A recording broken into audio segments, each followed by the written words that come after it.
Assalamu alaikum viewers, happy Victory Day. This is Sarwar and you are watching Sarwar's Chronicle. On this auspicious day, I thought of talking to you on a subject which is relevant for the day and at the same time not studied with much clarity in the past. That is the role of superpowers in our independence war.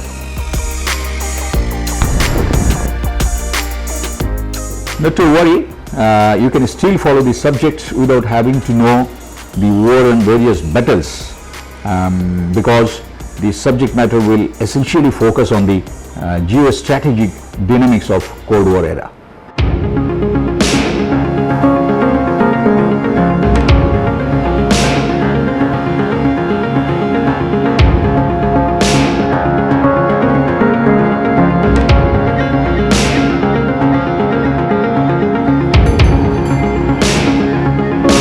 Bangladesh is a tiny landmass once known as East Pakistan, and one would find it difficult to familiarize any foreigner with poor knowledge on geography about its whereabouts if it was not for the reasons of peacekeeping, microcredit, cricket or readymade garments. Yet the emergence of this tiny nation state has been magnificently endorsed in the history of our nation. Influx of millions of refugees from East Pakistan into the Indian soil not only involved India with the Bangladesh war but also generated the most complex international diplomacy. Although World War II successfully crushed Nazi Germany, fascist Italy and imperial Japan and consequently transformed these nations into very successful democracies, but the impact of this world war had much deeper scare. Over the loss of millions of lives, two great superpowers emerged, of which United States of America is mostly dominating both in the military and economic terms, and until 1949 it was United States of America that only possessed the nuclear power. On the contrary, if we look at USSR, territorially enlarged and captured almost 1/6 of the planet Earth. Its social, economic and other models were replicated in the East Europe, also emerged as the only US rival. Besides, this war generated a sense of insecurity among the nation states and they started feeling that their fortunes are interrelated. And as such, we saw the emergence of NATO and Warsaw Pact led by United States of America and USSR. Following this, we also saw the emergence of other security alliances led by United States of America, to name SEATO, CENTO, and all have been established in the 1950s. This alignment provided a framework for military standoff between the superpowers, which persisted between 1945 to 1991, I meant to say throughout the Cold War era. On the other hand, we also saw the emergence of China under Mao Zedong in 1949, which also preached the Leninist and Marxist political philosophy, and as that of the USSR, and certainly added a new dimension to the global politics. By then, both the superpowers, they started eyeing on our region to exert their influence when Bengali nationalism started to bloom over the state language issue. Therefore, no objective discourse on the superpower role in 1971 world is possible without putting some light on the geostrategic dynamics of that era.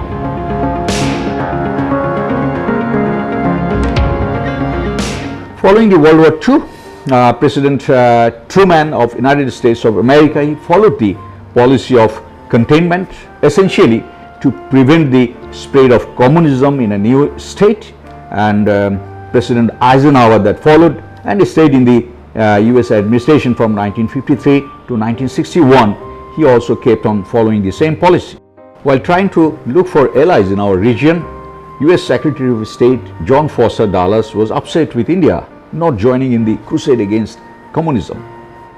India had their viewpoints. They said they had no issues with former Soviet Union, neither they have any border, so they would like to stay non-aligned in a state, focus on agriculture, invest in education and development activities.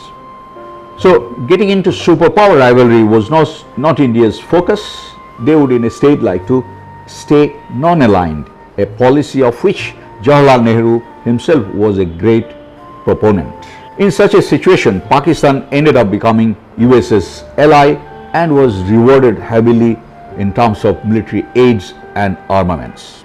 Being surrounded by big powers, Pakistan also forged a very close ties with China, and in showing its solidarity with China, it also broke diplomatic relation with Taiwan. So there is a very interesting anecdotes as to how Pakistan became USA's allies and became a member of SEATO. John Foster Dulles liked the idea that Pakistan leadership is willing to join the SEATO or the crusade against the communism. So when John Foster Dulles came back to United States of America, the political commentator Walter Lippmann met him in a party and inquired, "The Pakistan is not in Southeast Asia, then how could you sign up Pakistan for SEATO?" Dulles replied, "Yes, the British had told me that the Gurkhas are the best soldiers in the Asia, so I signed up Pakistan for SEATO." The Lippmann responded, "The Gurkhas are not Pakistanis." So the Foster Dulles said, "But they are Muslims, right?" Then Lippmann reacted, "They're not Muslim either. Gurkhas are the Hindus." So that's the kind of US desperation that they were looking for allies, and they didn't have even time to do the necessary fact check. However, Foster Dulles said it's better to have a friend than not to have one. In 1955, Pakistan also became a member of CENTO, another security alliance led by United States of America, essentially to prevent gaining of ground by communism in the Middle East region. And throughout 1957, United States of America provided the salary, armaments and everything of nearly 5.5 Pakistani division. In exchange, the Pakistan did not provide a single troops, even if we mention the name of Korean War or Indochina War. So much so about the US-China relationship. And in the Far East, China had a very cozy relationship with former Soviet Union, and it continued until the death of Stalin in 1953. After that, China got disenchanted with the former Soviet Union for not supporting it during its invasion in Korea, and it also was unhappy because former Soviet Union did not support China in a heartbeat to extend its dominion over Taiwan. China also critically viewed the Russian supply of helicopters and transport aircrafts to India, which were being used during its military posture aside northern borders with Tibet. Besides, China also held responsible the former Soviet Union for the Cuban Missile Crisis, but the fact is Russia was trying to save another communist regime, Cuba, particularly from the US invasion, and partly to take revenge for the US missile deployment in Turkey and Italy, which were very close to the former Soviet Union's mainland. At the end, good sense prevailed. Both former Soviet Union and United States of America, they had pulled out from the missile crisis, but that gave them a new realization about their geostrategic considerations. This event altered the way superpowers related to each other, and they have also started feeling the risk of not cooperating with each other. The entire globe saw how a small issue over a country could trigger a nuclear war, and since then the culture of red phone started between the heads of the state so that they could discuss on important issues using the hot connection. So after the Russia and China split, President Brezhnev of former Soviet Union, he thought of regional architecture, security architecture, and since Pakistan was already allied with China, so it was only India that tilted towards Russia. Since the visit of Defense Minister Nikolai Bulganin and President Nikita Khrushchev to Delhi in 1955, they had been maintaining a very good relationship. And this warmth of India and former Soviet Union relationship can also be read from the former Soviet Union's neutral stance, particularly following the 1962's Indo-China border skirmishes, when former Soviet Union stated that this is a conflict between friend India and brother China. So that really annoyed the Chinese, but the split between the Russia and China became even more apparent.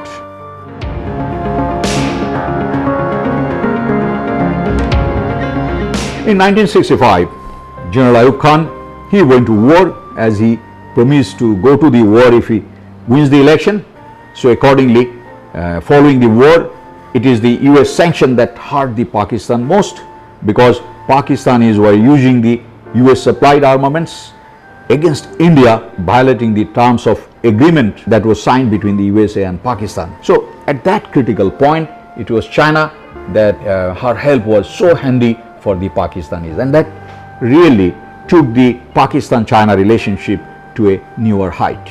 So following the 1965 war, the politicians in the East Pakistan, they were very annoyed, and they properly appreciated that it was the Pakistani central government's deliberate neglect for which there was no military deployment along the border of East Pakistan, and that really triggered the 6-point based autonomy movement.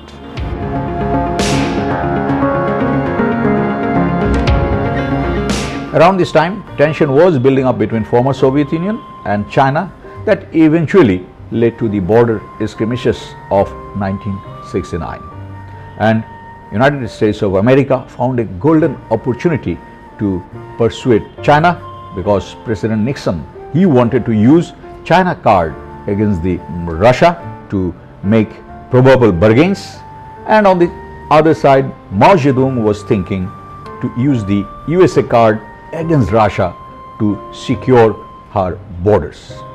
Besides, the US's pride was already shattered because of its involvement in Vietnam War. So it thought if United States of America has a better relation with Beijing and Moscow, that would probably cut down the likely support to the communist Vietnam. So by 1960s, the USA and China relationship really start to take a very positive turn. So almost around the same time, in the East Pakistan, political pressure was mounting that eventually brought Yahya Khan into the power, and he gave a fairly good general election. But the Pakistani ruling clique, instead of transferring power, they were trying to subdue the politicians in the East Pakistan, and eventually launched a military operation named Operation Searchlight. Population of East Pakistan, perhaps 1 million people died. Shockingly enough, the US's initial response was just like a passing comment, that is the internal affairs of Pakistan, let them handle it.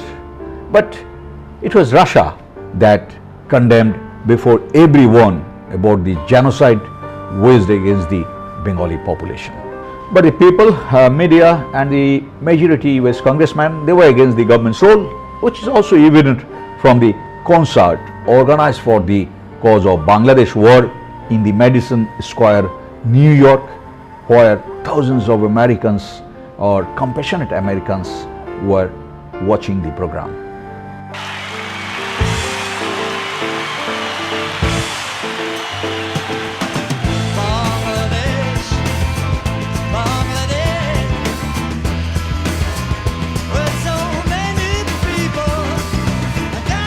With all of the enormous problems in the world, how did you happen? In the formative stage of the war, India provided limited support so that Bangladeshi guerrillas could continue with the guerrilla warfare against the Pakistanis. But during this time, President Yahya Khan, he played a very vital role in establishing the relationship between China and America, and drew adequate political leverage in his favor of continuing with the war against the East Pakistanis. It arranged a special flight for Henry Kissinger from Islamabad to Beijing in the month of July 1971, when following that meeting, President Nixon, he relaxed the trade and travel restriction which were imposed before on China. These developments were a moral booster for Pakistan, but India became diplomatically humbled and strategically isolated. But dynamic Indira Gandhi, she quickly entered into an agreement with former Soviet Union, and that really brought the power balance to a very competitive level. Although it was a clear deviation from India's non-alignment policy, but it really worked in a very decisive manner in our favor. Particularly, it provided India the strength to carry out a robust military intervention in East Pakistan, and also provided an opportunity for the former Soviet Union to use the veto power in our favor in the United Nations Security Council. Following this friendship treaty between India and former Soviet Union, the momentum of Bangladesh Liberation War also reached a height, particularly in the month of August 1971. We saw few spectacular naval commando operations that sank many of the Pakistani water ships, vessels anchored in different seaports and river ports. But in the month of September, we noted that it was United States of America that it was trying to follow the policy of restraint and counseled India to get out of the conflict, and at the same time pressurized Pakistan to reach a settlement with East Pakistan on the issue of political solution. The situation took a serious turn as the Pakistan launched preemptive air strike on 11 different airfields in the Uttar Pradesh of India that really dragged India into the conventional war for which it was already ready. So in retaliation, the military attack by India on Pakistan really compelled Nixon to stand by Pakistan, particularly to pursue the objectives of other security alliances, I meant SEATO and CENTO. Strategically, there is an obligatory need on the part of the United States of America to deliver a reassuring signal to the allies of SEATO and CENTO, particularly standing by Pakistan to say in saving its security interest. It even persuaded China to mobilize forces along the Indian border. It even advised China to, he even contemplated lobbing of nuclear warheads into the Russian territory should Russia get into war with China. So the situation was really at the height. By then, Moscow deployed its crack divisions along the Chinese border, and China decided not to sacrifice itself at the Nixon's behest. Still, USA backed Pakistan and blamed India for escalating the war and tried through UN by presenting several resolutions to save Pakistan. The US even submitted 2 resolutions of its own and the third one with support of Japan. But none of these resolutions really referred to the political settlement that was necessary to resolve the East Pakistani crisis, and it didn't also mention about the disposal of millions of refugees lying on the soil of India. They simply proposed an immediate ceasefire and withdrawal of troops, but every time these proposals were vetoed by former Soviet Union. On 4 December 1971, Henry Kissinger stated in a strategy session in White House that the exercise in the United Nations is likely to be an exercise in futility as long as Soviet Union is expected to veto. This allowed time for the Indo-Bangladesh joint forces to reach Dhaka in lightning speed. Nixon, however, was adamant to go ahead with his gunboat diplomacy, so he rather contemplated a very deceptive policy to save Pakistan and ordered Task Force 74 of US 7th Fleet to move from Vietnam and reach Bay of Bengal with a pretext of saving or evacuating the US citizens from the war zone. At last resort, on 10 December 1971, the Task Force 74 left Vietnam and eventually reached Bay of Bengal via Singapore and Strait of Malacca.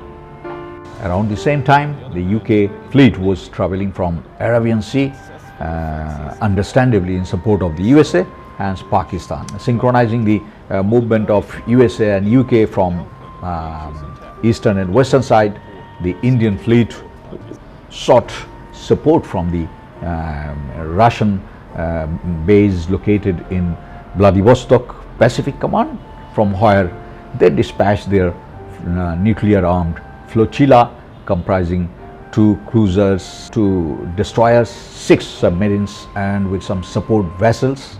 But their missiles were short range, so as the Russians were approaching the USS Task Force 74, they thought they were not secured, and at that point in time the Russian commanders, they adopted a very effective deceptive plan. As the US 7th Fleet approached Russian fleet, so they all surfaced their submarines, giving an impression that they have nuclear facilities around, and the United States of American commanders, including the UK's naval commanders, they thought they are already late and they should not engage to escalate the situation further, and eventually the Russian fleet could encircle the United States of America's Task Force 74 and prevented it from reaching Chittagong and Dhaka. Meanwhile, the Allied forces, they reached Dhaka in lightning speed when the people came out on the streets with thunderous cheers to celebrate the independence of a newly born country, Bangladesh.